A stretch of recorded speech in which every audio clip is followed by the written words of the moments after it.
Hello and welcome to Ghost Doctor. To give you the best therapy for your paranormal habits, please turn the lights off and lean back.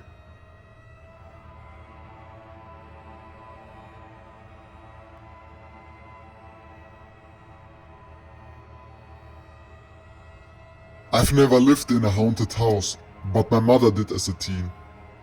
Other houses on her street had strange things going on too.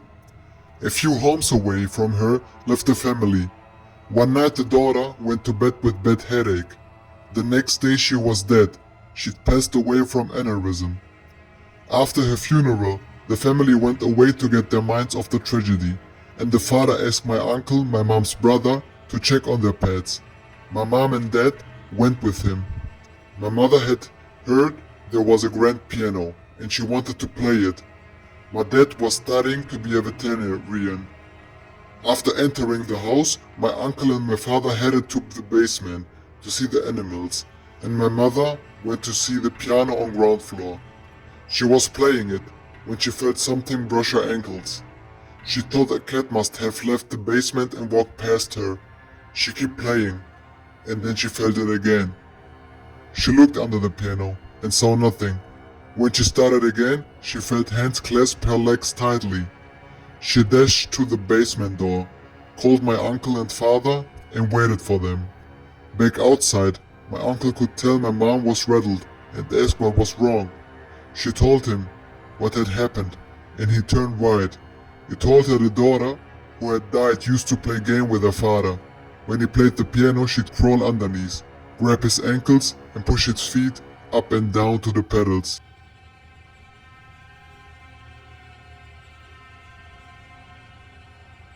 The ambulance company that I used to work for had a haunted ambulance.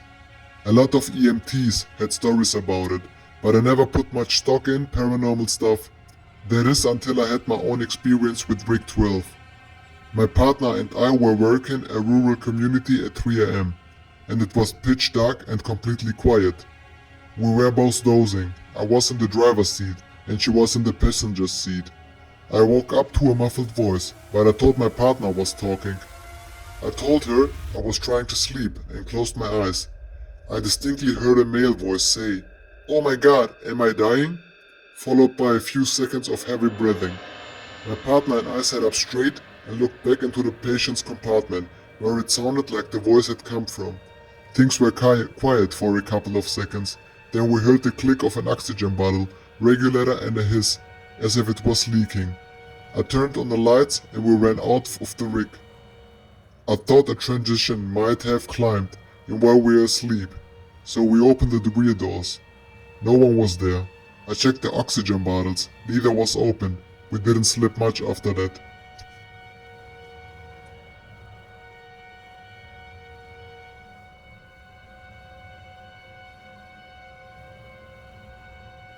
My neighbor Diane and I had a playful poltergeist for years, and we called it Billy. I'd come home and find something put in a weird place. Milk in a cupboard, toilet paper in the fridge, laundry detergent in the bathtub. Diane once called to ask if Billy had been around because she couldn't find a gallon of milk.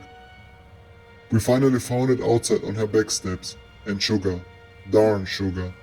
Every morning my sugar bowl was empty. When I'd had enough, I would point to Diane's home and yell, "Go see Diane." Within 5 minutes, I'd get a call from her. "Thanks a lot," she'd say. He'd gone and pulled shenanigans at her place. This occurred for the entire 2 years we've lived there. No one believed us, not even our husbands.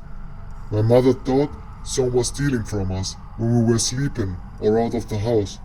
My sister believed something was going on, but didn't know what. I still can't explain any of it.